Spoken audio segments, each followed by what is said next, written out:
China is throwing its weight around again against Australia, of course. It hasn't taken too kindly to an Australian politician briefing European politicians about how we've stood up to Beijing. Liberal Senator and Chair of the Intelligence and Security Committee, James Paterson, last week briefed the European Parliament about our Foreign Relations Act. It's always been mainly about China, this act, but the government's been coy about naming that nation until this speech. Further, it empowers the federal government to ultimately terminate arrangements it deems to be inconsistent with Australia's foreign policy or may adversely impact Australia's foreign relations. This is aimed at countering a strategy by authoritarian states, most notably China with its Belt and Road deal, to seek to divide us internally between different levels of government. Now, China has responded to this speech by having its embassy complain to our parliament about the senator's, quote, hostility. That's some sort of an own goal, isn't it? Accused of interfering in our democracy, China complains to our parliament, effectively trying to silence one of our senators, thereby proving that very point. Senator James Paterson joins me now. Thanks for joining us, Senator. China's trying to interfere in our democracy by having you silenced now. Chris, I think you and the Prime Minister both enjoyed that irony today, as he said when he was asked about it. It's quite an ironic way to complain if you are being accused of intervening in someone else's democracy. I actually thought that my observations were fairly mild and factual, but perhaps what concerns the Chinese embassy the most is that the European Parliament is taking Australia's advice very seriously. They're very familiar with our circumstances. They're very interested to hear about what we've done to address it. And they're looking very closely at implementing a number of the things that we've implemented over the last few years, in particular, whether they should legislate for a similar style foreign influence transparency scheme, which we legislated in 2018. Yeah, I think that's the fascinating thing about it, not just what you told the Europeans, but they wanted to hear this because they're looking at dealing with similar issues. Are they having similar problems unfold in their own countries? Virtually identical, Chris.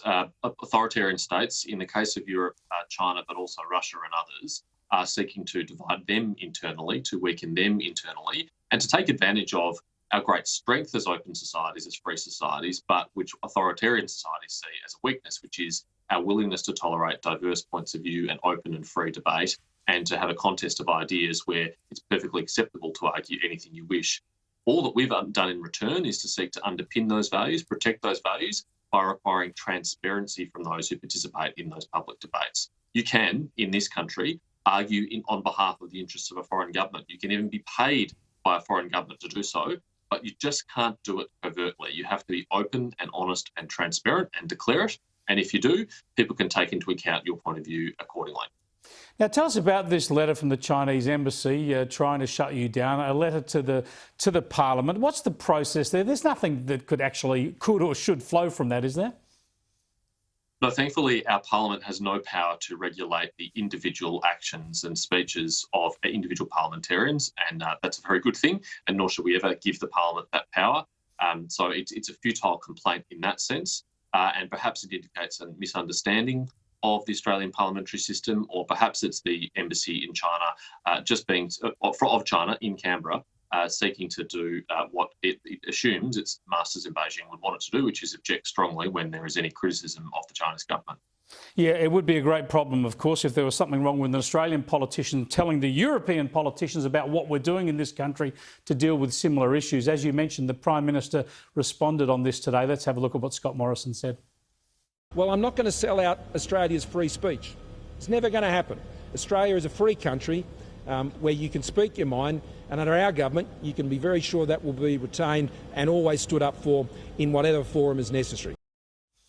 That is good to see and makes a lot of sense. I just want to get your thoughts on another foreign policy related issue because it's come up today, Senator, and that is what we've seen in the last 24 hours in Kabul, a parade by the Taliban asserting their military authority, I suppose, parading equipment that was captured from the Americans, armoured personnel carriers that we can see on screen now that were made by the Americans, and Russian helicopters as well. Can you just tell us what this tells us about what's going on in Afghanistan and what's going to unfold from here?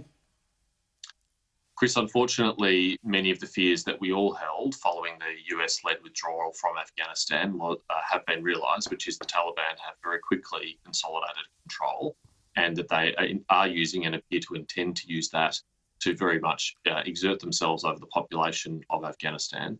And I suspect that this parade is intended to send a message to the people of Afghanistan that if you resist Taliban rule, that there'll be very serious consequences for you, and that they've got the ability to do so.